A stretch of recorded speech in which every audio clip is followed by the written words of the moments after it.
let's be honest for a minute. Do you even remember when you started taking D3, magnesium, or K2? I bet you don't. Everyone tells you to take them. They're great for your health. But here's what nobody mentions. When exactly should you stop? 5 months, a year, 2 years, or just keep taking them forever? Today, we're going to talk about what the supplement industry probably doesn't want you to know.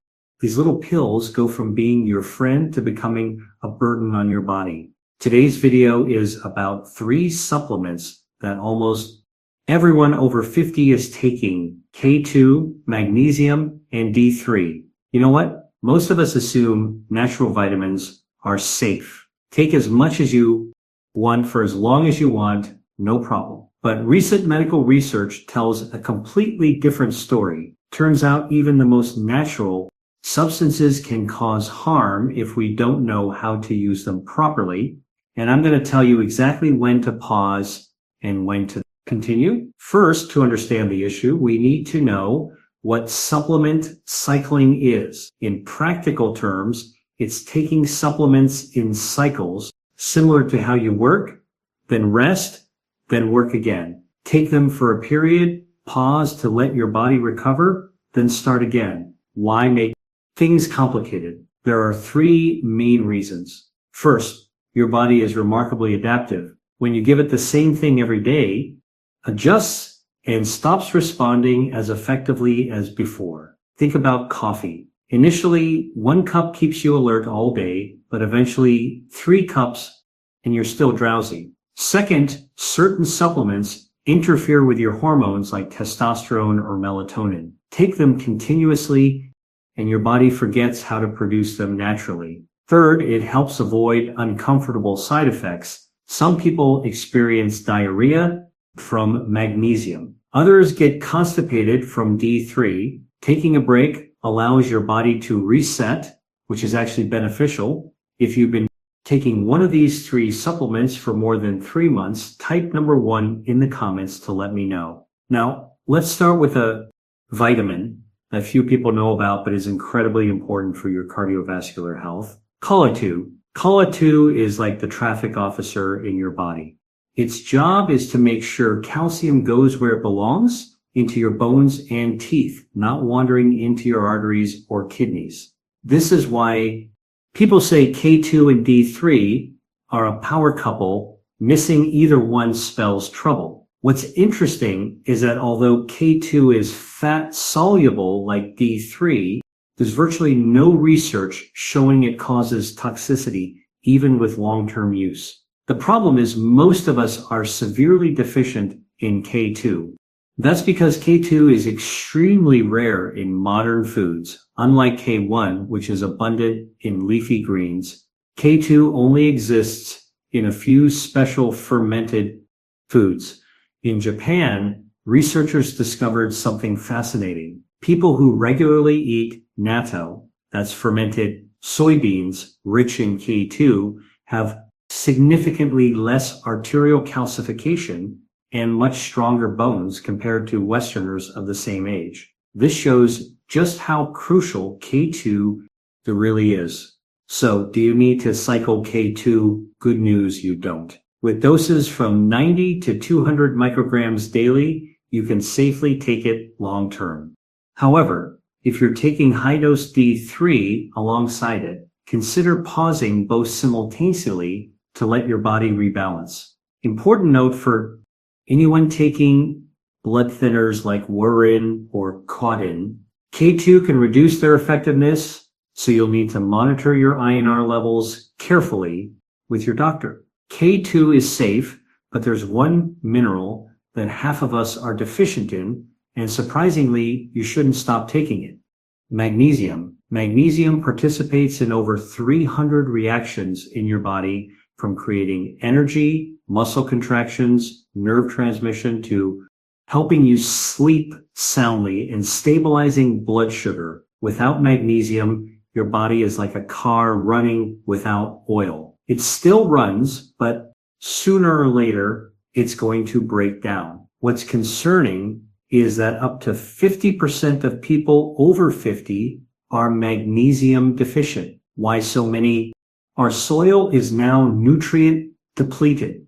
Foods are all processed. Eating too many carbs makes your body dump magnesium even faster. Result, you can't sleep. Leg cramps wake you at night. Your heart pounds. You're anxious for no apparent reason. For people with healthy kidneys, magnesium is extremely safe for daily use. Research in the journal Magnesium Research from 2013 confirms that forms like glycinate, citrate, and malate all absorb well and are gentle on the stomach. Glycinate in particular causes the least diarrhea, unlike cheap oxide. A study in Nutrients from 2020 further confirms that for people with normal kidney function, daily magnesium poses no toxicity risk. However, if you have kidney issues, especially advanced kidney failure, you need to be careful because your kidneys can't eliminate excess magnesium. So why shouldn't you cycle magnesium? The reason is straightforward. First, unlike fat-soluble vitamins like D3, magnesium is water-soluble. Any excess gets flushed out through your urine daily. Second, since most of us are severely deficient in magnesium from our daily diet, stopping supplementation only makes things worse. Many people have learned this lesson the hard way. Just 3 days after stopping magnesium, they find themselves tossing and turning, unable to sleep like before. After a week, cramps and crushing fatigue start creeping back. And when they've stopped for 2 weeks, anxiety episodes and racing heartbeats make them realize their body truly needs magnesium to function normally. Instead of cycling, adjust your dosage to personal needs. If you eat plenty of dark leafy greens, avocados, nuts, and limit carbohydrates, 200 milligrams daily might suffice. But for most people, 300 to 400 milligrams daily is necessary, especially when stressed, exercising heavily, or having sleep issues. Magnesium and K2 are relatively straightforward, but vitamin D3 is a completely different story. If you're still watching at this point, comment number 2 to let me know this information is helpful. Honestly, every comment from you is huge motivation for me to keep sharing.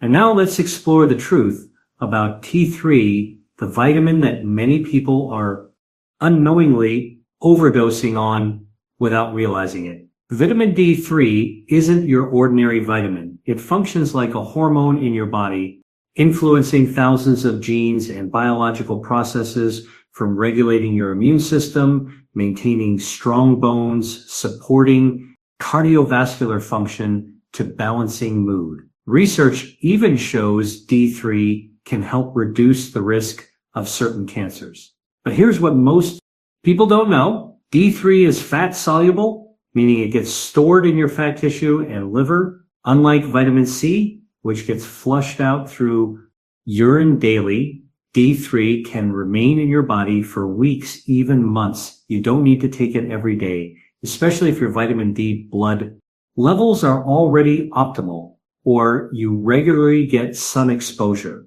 An important study from the American Journal of Clinical Nutrition discovered something remarkable. Vitamin D levels can stay elevated for many weeks after stopping supplementation, particularly in people who've been taking it continuously for extended periods.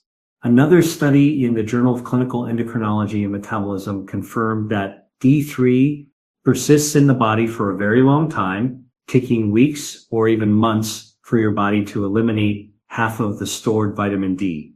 Exactly why cycling D3 can be a smart strategy, especially if you're taking high doses like 5,000 IU or more daily, or if you're fortunate enough to live somewhere sunny and regularly expose your skin to sunlight for 15 to 30 minutes at midday. So when should you cycle and how? If blood tests show your 25 hydroxy vitamin D level consistently above 50 nanox per milliliter, it's time to adjust. You can pause supplementation for 2 to 4 weeks, especially when your levels are much higher than optimal, or switch to a lower maintenance dose around 1,000 to 2,000 IU instead of 5,000 IU Another approach is taking it every other day.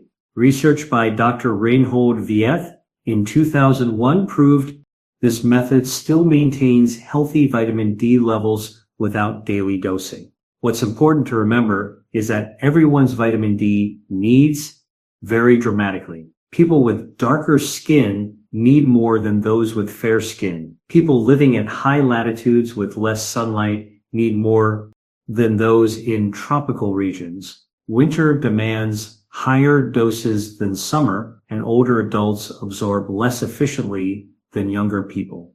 So, how do you know your body is crying out? There are 5 warning signs that most people ignore. You might be thinking right now, I feel fine. Why not just keep taking it? I completely understand that thinking, because when everything seems okay, why change, right? But this is exactly what's dangerous about supplement overload. It doesn't hit you like a tidal wave, but creeps in slowly through subtle signs similar to fatigue from aging or life stress, making you miss that it's actually from those pills you take every day. The first sign that's often overlooked is a strange fatigue. You take vitamins for energy, yet somehow the more you take, the more sluggish you feel. It's easy to think, well, I've been working hard, or it's just age catching up. But no, your liver might be crying for help from processing too many supplements every day. Then your stomach starts rebelling, but you assume it's something you ate. Uncomfortable bloating, nausea, sometimes diarrhea, sometimes constipation. Did you know magnesium oxide is notorious for causing diarrhea, while too much D3 actually makes you constipated? Your body is trying to tell you something, but you're not listening. The next contradiction is about sleep. Bought magnesium to sleep better, yet here you are tossing and turning until 3 o'clock in the morning. Maybe you took it at the wrong time. Magnesium citrate in the morning actually keeps you alert as a bird. Or worse, your D3 has gotten so high, it's disrupting your natural circadian rhythm. When your heart starts beating erratically, sometimes fast, sometimes slow, sometimes feeling like it wants to jump out of your chest, that's when your body is screaming. Don't assume it's just stress. Maybe magnesium and potassium are out of balance, or D3 has pushed your blood calcium too high, or it's conflicting with heart medication you're taking. And the final sign, subtle but most important, is that hard to describe feeling that something's off. You're more anxious despite taking magnesium, joints ache despite having D3, exhausted despite a cabinet full of vitamins. Your body has its own wisdom. And when it sounds the alarm, listen. Try stopping everything for a week or two and see what happens. You might be surprised by the difference. So there we have our answer. K2 is safe for long-term use. Magnesium shouldn't be stopped, and D3 needs careful monitoring and adjustment. But the most important thing is still listening to your own body. Now, I want to hear from you. Which supplement have you been taking the longest? Have you experienced any of the signs I just mentioned? Please leave a comment below. Remember that supplements are like spices in cooking. Just enough is wonderful. Too much ruins the dish. Everyone needs their own recipe. If this video was helpful, please like and subscribe to the channel. Don't forget to ring the notification bell so you don't miss important health videos we share daily, and especially in the description below. We've prepared a list of extremely important videos about how to use vitamin D3, K2, and magnesium safely and most effectively. Watch them now for a complete picture of proper supplementation. Thank you for watching, and I'll see you in the next video.